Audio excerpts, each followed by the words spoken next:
ಮರಣ ಹೊಂದಿದವರ ಈ 3 ವಸ್ತುಗಳನ್ನು ಯಾವುದೇ ಕಾರಣಕ್ಕೂ ಮನೆಯ ಸದಸ್ಯರು ಬಳಸಬಾರದು. ಗರುಡ ಪುರಾಣದಲ್ಲಿ ಶ್ರೀ ಮಹಾವಿಷ್ಣು ದೇವರು ಗರುಡನಿಗೆ ಮರಣ ಹೊಂದಿದವರ ಬಳಸಿದ ವಸ್ತುಗಳ ಬಗ್ಗೆ ಕೆಲವು ವಿಷಯಗಳನ್ನು ತಿಳಿಸಿದ್ದಾರೆ. ಸಾಕ್ಷಾತ್ ಶ್ರೀಕೃಷ್ಣನು ಮನುಷ್ಯ ಹುಟ್ಟಿದ ಮೇಲೆ ಸಾಯಲೇಬೇಕು, ಅದು ಪ್ರಕೃತಿ ಧರ್ಮ ಎಂದು ಹೇಳುತ್ತಾರೆ. ಮನುಷ್ಯ ಸತ್ತ ನಂತರ ತಾನು ಇದ್ದ ದೇಹದಿಂದ ಮಾತ್ರವಲ್ಲದೆ ತಾನು ಬಳಸುವ ಭೌತಿಕ ವಸ್ತುಗಳನ್ನು ಕೂಡ ತ್ಯಜಿಸಲೇಬೇಕು. ಮನುಷ್ಯ ತಾನು ಮಾಡಿದ ಪಾಪ ಪುಣ್ಯಗಳನ್ನಷ್ಟೇ ಜೊತೆಗೆ ಕೊಂಡೊಯ್ಯುತ್ತಾನೆ. ಮರಣ ಹೊಂದಿದವರ ಮೇಲಿನ ಅತಿಯಾದ ಪ್ರೀತಿಗೆ ವ್ಯಕ್ತಿಯು ಮರಣ ಹೊಂದಿದ ಮೇಲೆ ಆತ ಬಳಸುತ್ತಿದ್ದ ವಸ್ತುಗಳನ್ನು ನಮ್ಮ ಬಳಿ ಇಟ್ಟುಕೊಂಡು ನಾವು ಅವುಗಳನ್ನು ಬಳಸುತ್ತಾ ಸತ್ತ ವ್ಯಕ್ತಿಯ ನೆನಪು ಮಾಡಿಕೊಳ್ಳುವುದು ಸಹಜ. ಆದರೆ ಇದು ತಪ್ಪು ಎಂದು ಶಾಸ್ತ್ರ ಹೇಳುತ್ತೆ. ಪಾಪಕ್ಕಿಂತ ಹೆಚ್ಚು ಪುಣ್ಯ ಮಾಡಿದ ವ್ಯಕ್ತಿಯ ಆತ್ಮ ಯಾವುದೇ ತೊಂದರೆ ಇಲ್ಲದೆ ಆ ದೇಹವನ್ನು ತ್ಯಜಿಸುತ್ತದೆ. ಪುಣ್ಯಕ್ಕಿಂತ ಹೆಚ್ಚು ಪಾಪ ಮಾಡಿದ ವ್ಯಕ್ತಿಯ ಆತ್ಮ ಆ ದೇಹವನ್ನು ಬಿಡಲು ಹಾಗೂ ಬಿಟ್ಟ ಮೇಲೂ ಹೆಚ್ಚು ಸಮಯ ನರಳುತ್ತದೆ. ಕಷ್ಟಪಟ್ಟು ಆ ದೇಹವನ್ನು ತ್ಯಜಿಸುತ್ತದೆ. ಆತ್ಮಕ್ಕೆ ಅಂತ್ಯವಿರುವುದಿಲ್ಲ.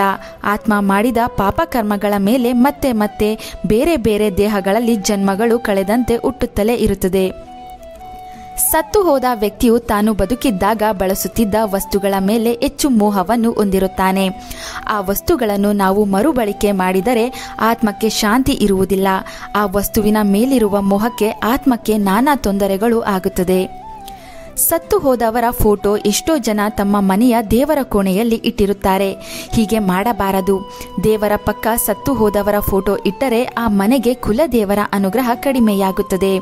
ಹಾಗೆಯೇ ಬದುಕಿದ್ದವರ ಫೋಟೋ ಜೊತೆ ಮರಣಿಸಿದವರ ಫೋಟೋ ಕೂಡ ಇಡಬಾರದು. ಇದರಿಂದ ಆಯಸ್ಸು ಕ್ಷೀಣಿಸುತ್ತದೆ. ಮನೆಯಲ್ಲಿ ನೆಗೆಟಿವ್ ಶಕ್ತಿ ಹೆಚ್ಚುತ್ತದೆ.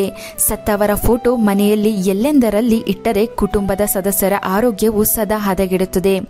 ಮರಣಿಸಿದವರ ಫೋಟೋ ಯಾವಾಗಲೂ ದಕ್ಷಿಣ ದಿಕ್ಕಿಗೆ ಹಾಕಿರಬೇಕು. ಉತ್ತರ ದಿಕ್ಕು ನೋಡುವಂತೆ ದಕ್ಷಿಣ ಗೋಡೆಗೆ ಹಾಕಬೇಕು. ಸತ್ತವರ ಫೋಟೋ ಮನೆಯಲ್ಲಿ ಇಡಬೇಕೆಂದರೆ ಮೊದಲು ಈ ವಿಷಯಗಳನ್ನು ನೆನಪಿನಲ್ಲಿಟ್ಟುಕೊಳ್ಳಿ. ಸತ್ತವರು ಫೋಟೋದಲ್ಲಿ ಅಳುವಂತೆ, ಕೋಪಿಸಿಕೊಂಡಂತೆ, ದುಃಖದಲ್ಲಿರುವಂತೆ ಇರಬಾರದು. ಸಮಾಧಾನದಿಂದ, ಸಂತೋಷದಿಂದ ಅವರು ನಮ್ಮನ್ನು ನೋಡುವ ಹಾಗೆ ಇರಬೇಕು. ಕೋಪದಲ್ಲಿರುವ ಪೂರ್ವಿಕರ ಫೋಟೋ ಮನೆಯಲ್ಲಿದ್ದರೆ ಅದು ನಮ್ಮ ಮನಸ್ಸಿಗೆ ಭಯವನ್ನುಂಟು ಮಾಡುತ್ತದೆ. ಪೂರ್ವಿಕರ ಫೋಟೋ ಮುಂದೆ ನಿಂತು ಅಳುವುದು, ಕೋಪ ಮಾಡಿಕೊಳ್ಳುವುದನ್ನು ಮಾಡಬಾರದು. ಇದರಿಂದ ಪೂರ್ವಿಕರು ಕೂಡ ಹೆಚ್ಚು ಬಾಧೆ ಪಡುತ್ತಾರೆ. ಸತ್ತು ಹೋದವರು ಬಳಸಿದ ಕೈ ಗಡಿಯಾರ ಎಂದಿಗೂ ಬಳಸಬಾರದು. ಇದರ ಬಗ್ಗೆ ಗರುಡ ಪುರಾಣದಲ್ಲಿ ಎಲ್ಲಿಯೂ ತಿಳಿಸಿಲ್ಲ.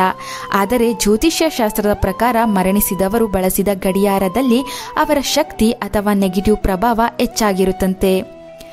ಮರಣಿಸಿದವರು ಬಳಸಿದ ಗಡಿಯಾರ ಅಥವಾ ಕೈ ಗಡಿಯಾರವನ್ನು ಯಾವುದೇ ಕಾರಣಕ್ಕೂ ಬಳಸಬಾರದು. ಬದಲಾಗಿ ಯಾರಿಗಾದರೂ ದಾನವಾಗಿ ನೀಡಬೇಕು. ಮರಣಿಸಿದವರು ಬಳಸಿದ ಆಭರಣಗಳು, ಬಳೆಗಳನ್ನು ಎಂದಿಗೂ ಬಳಸಬಾರದು. ಏಕೆಂದರೆ ಸತ್ತ ವ್ಯಕ್ತಿಯು ತಾನು ಬದುಕಿದ್ದಾಗ ಶರೀರದ ಅಂದಕ್ಕಾಗಿ ಆ ಆಭರಣಗಳನ್ನು, ಬಳೆಗಳನ್ನು ಬಳಸುತ್ತಾರೆ. ಸತ್ತ ನಂತರ ಆ ಆಭರಣಗಳನ್ನು, ಬಳೆಗಳನ್ನು ಬಳಸಿದರೆ ನಮಗೂ ಆ ಆತ್ಮದ ಸ್ಪರ್ಶವಾದಂತಾಗುತ್ತದೆ. ಇದರಿಂದ ಆ ಆತ್ಮವು ಆಭರಣ ಧರಿಸಿದ ವ್ಯಕ್ತಿಗೆ ತೊಂದರೆ ನೀಡಲು ಆರಂಭಿಸುತ್ತದೆ. ತನ್ನ ಸ್ವಂತ ಕುಟುಂಬದವರು ಅಂತಲೂ ನೋಡದೆ ಆ ಆಭರಣ ಅಥವಾ ವಸ್ತುಗಳ ಮೇಲಿನ ಮೋಹಕ್ಕೆ ತೊಂದರೆ ನೀಡುತ್ತವೆ. ಆದ್ದರಿಂದ ಮರಣಿಸಿದವರ ಆಭರಣಗಳನ್ನು, ಬಳೆಗಳನ್ನು ಎಂದಿಗೂ ಬಳಸಲೇಬಾರದು. ಬದಲಾಗಿ ಆಭರಣಗಳನ್ನು ಕರಗಿಸಿ ಹೊಸ ಆಭರಣ ಮಾಡಿಸಿ ಧರಿಸಬಹುದು ಅಥವಾ ಯಾರಿಗಾದರೂ ದಾನವಾಗಿ ನೀಡಬಹುದು. ಮರಣಿಸಿದವರ ವಸ್ತ್ರಗಳನ್ನು ಎಂದಿಗೂ ಕುಟುಂಬದ ಸದಸ್ಯರು ಬಳಸಲೇಬಾರದು ಎಂದು ಗರುಡ ಪುರಾಣ ಹೇಳುತ್ತದೆ. ಸತ್ತು ಹೋದ ವ್ಯಕ್ತಿಯ ಆಲೋಚನೆಗಳು ಆ ಬಟ್ಟೆಗಳನ್ನು ಧರಿಸಿದ ವ್ಯಕ್ತಿಗೆ ಹಿಂಸೆ ನೀಡುತ್ತದೆ. ಇದರಿಂದ ಮಾನಸಿಕ ಹಾಗೂ ಶಾರೀರಿಕ ಬಲಹೀನತೆ ಹೆಚ್ಚಾಗುತ್ತದೆ.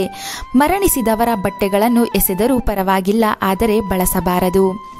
ಸ್ನೇಹಿತರೆ, ನಾವು ನೀಡುವ ಈ ಮಾಹಿತಿಗಳು ನಿಮಗೆ ಇಷ್ಟವಾದರೆ ತಪ್ಪದೇ ಚಂದನ ಲೋಕ ಯೂಟ್ಯೂಬ್ ಚಾನಲನ್ನು ಸಬ್ಸ್ಕ್ರೈಬ್ ಮಾಡಿ. ನಮ್ಮ ಫೇಸ್ಬುಕ್ ಪೇಜನ್ನು ಫಾಲೋ ಮಾಡಿ. Thank you.